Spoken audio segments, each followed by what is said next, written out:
Hey guys, I wanted to jump on today and run through a pretty common problem we see in clinic, and that is back pain from standing for too long. And so one of the main reasons why you get back pain if you're standing for long periods of time is actually an ankle sensory proprioceptive issue. And so what does that mean?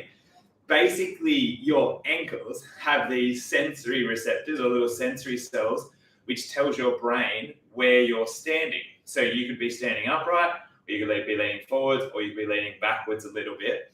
And depending on where your ankles think you are, it will then determine which muscles you're going to use in order to hold that posture or to stand upright. And so the reason we know this was there was a really popular study that was done on elite athletes. So this is a funny story. When Darcy was born, my son, the first book that I picked up was Peak, The New Science of High Performance. So basically it ran through how to turn any kid into an elite athlete, which is the kind of stuff that I read. And it said that, the guys that did throwing sports or upper body sports, they had better hand-eye coordination. The ones that did kicking sports or running sports, they had better lower limb proprioceptive or sensory feedback, better foot-eye coordination. But every single person that played elite sport, they had above average ankle proprioceptive feedback. And what that tells us is the ankles are a really important joint for the brain to develop that information around what muscles it's going to use. And so obviously, as we get a little bit older, we're not putting as much load or much force through the ankles. So therefore, the sensory information that it's giving to the brain starts to slow down and die off.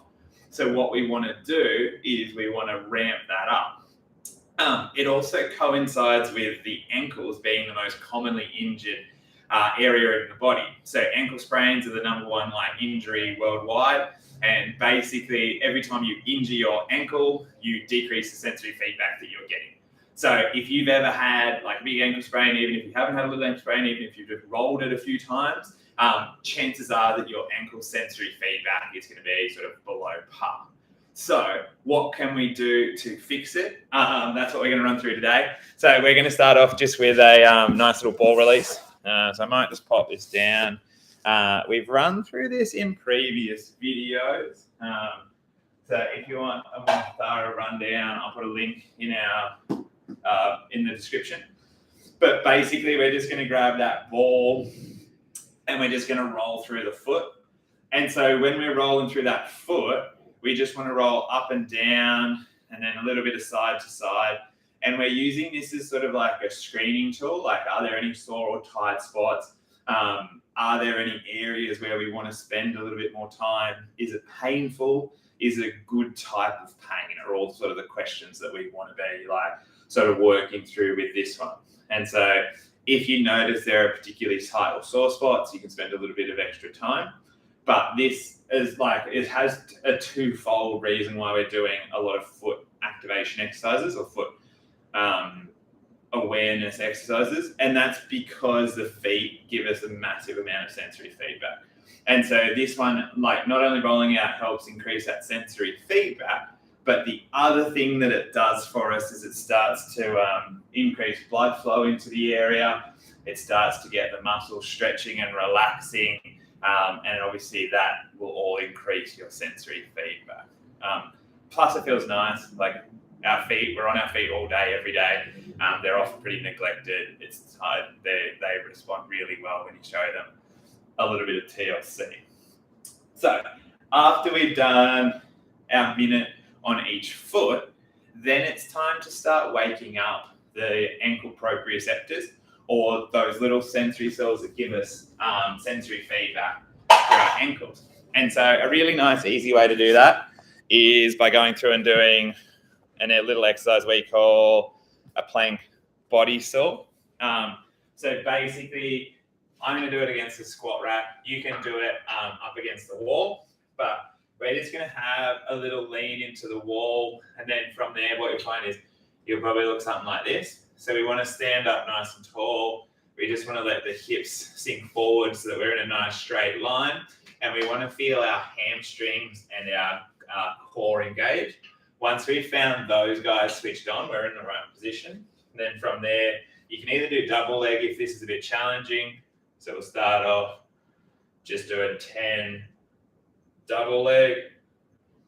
If that feels all right and you want a little bit more of a challenge, we can go through and do single leg. So we're maintaining that tension.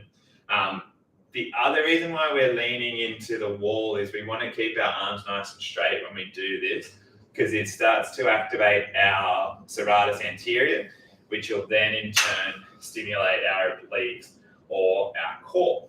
And so these are really important muscles when we want to stand upright.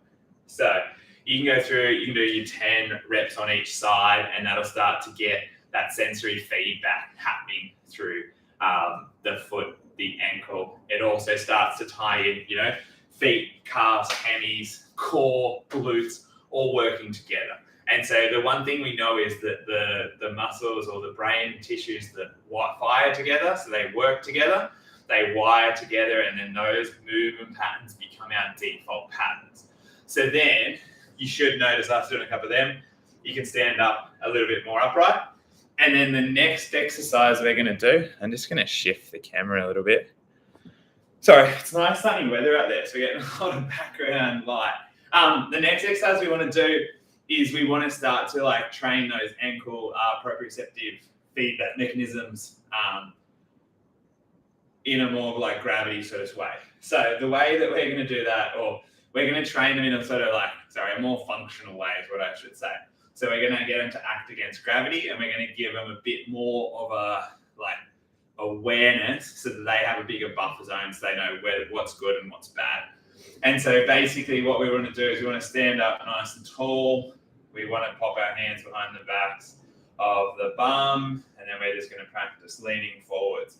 And the trick is, as you go through and you do this exercise, as you lean forwards, you want to stay nice and upright. You don't want to just be bending forwards through the back and keeping those legs or ankles straight.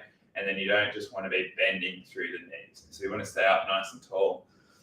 Channel your inner Michael Jackson. And then as you lean forwards, if you do it slowly enough and you have enough control, you start to just feel your toes start to grip in and the arches of your feet work. And then you can rock back, you can go back a little, you can rock forwards. And so what we're doing here is we're giving the brain a little bit more information. We're waking it up to the ankles, getting them to switch on and give us more sensory information. And the other thing is we're sort of figuring out where a nice spot for us to stand and lean is. And so typically what you'll find is if you're getting back pain, it's because your brain thinks you're falling backwards. And so it's switching on your quads, and it also switches on your lower back muscles to stop you from falling over. If we bias that a little and we lean forwards, you start to use your feet, you start to use your calves, your hamstrings, and your glutes. And so they're the muscles that we want to bias. And it's something as simple as when you're then standing, you just practice leaning forwards into the balls of your feet a little bit more so that you feel your hamstring and your bum engage and your feet engage. And then that'll take a lot of stress off your lower back. So that in a nutshell is how to decrease back pain while standing. If you want to take it to that next level and you want to increase and make the core and the hamstrings and everything a little bit stronger, we can go through and we can do some plank variations. So I'll run you through a few of my most favorite plank variations now.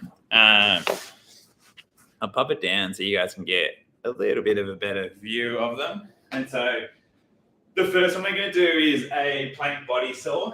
And so this one is basically what we're doing up against the wall, but we're going to make it a little bit more challenging on the core by doing it so that gravity's pushing us down. So we're just going to start off hands and knees. We'll start off hands and knees. We'll just pop the wrists right underneath the shoulders. And then from there, we want to spread the fingers really wide so that we get a better surface area.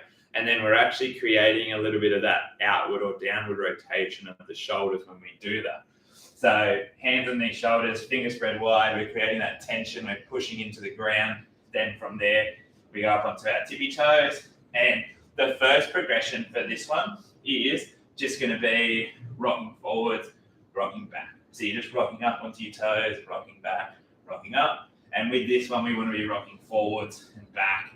We don't want to be lifting that bum up in the air. So once you've done 10 of those and that feels nice and easy, then we can come through and we do our single leg variation. So nothing changes, same setup. We're just rocking forwards and back on that one arm, on that one leg. And then we can go through, we can do other sides. And then if that's feeling nice and easy, then what we can do is we can start to change the levels, to change like the physiological demands. So what we're going to do is we're going to do an up and down plank. So same starting position, hands spread nice and wide. We pop feet back. Then from there, we're just going to go down onto one elbow, down onto the other elbow. And when we do this, we're keeping those forearms nice and straight. And then we come back up. So down, up, and then find a level that's comfortable for you. They can become pretty challenging.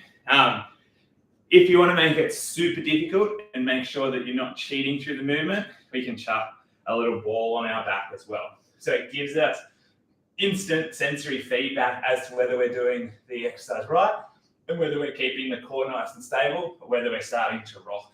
So pop the ball in the back, go into your setup. From there, we just pop down, pop up. And then you should notice, the core's working a lot harder when we do this, but also that the ball's not wobbling around too much. So that's a nice little way to gamify your planks, to make them a little bit more interesting, and also make them a little bit more challenging. And then the final exercise we're going to do is we're going to incorporate, it's called a plank aeroplane. So we're going to go from that kneeling or elbow kneel plank, and we're going to grab either a book or we use a slider plate in clinic just because we've got them handy. And so from here, we're just going to go into that plank position. We're going to pop, hand on the back. We're going to reach out for 1, 2, 3. We come back in, keeping forearms parallel. We reach out, 1, 2, 3. Come back in, and then we just repeat. We want to make sure we're not rocking side to side too much. We want to make sure it's still at a comfortable level, but we feel like we're working. And these become nice and challenging. As you can see, I'm starting to go a little bit red and the voice is a bit more strained. But they're a really good way to get us into a more dynamic plank. And also making it a bit more fun, a little bit more functional, because then we're changing directions, we're resisting extension, we're resisting rotation when we're going through and doing those planks. So I hope you like those plank variations. You can see they've gotten me huffing and puffing, so no doubt they'll help you out with your back pain when you're standing for long periods of time. If you have any questions, please pop them in the comments below, and we'll get back to them when we read them. Cheers, guys. Have a lovely week.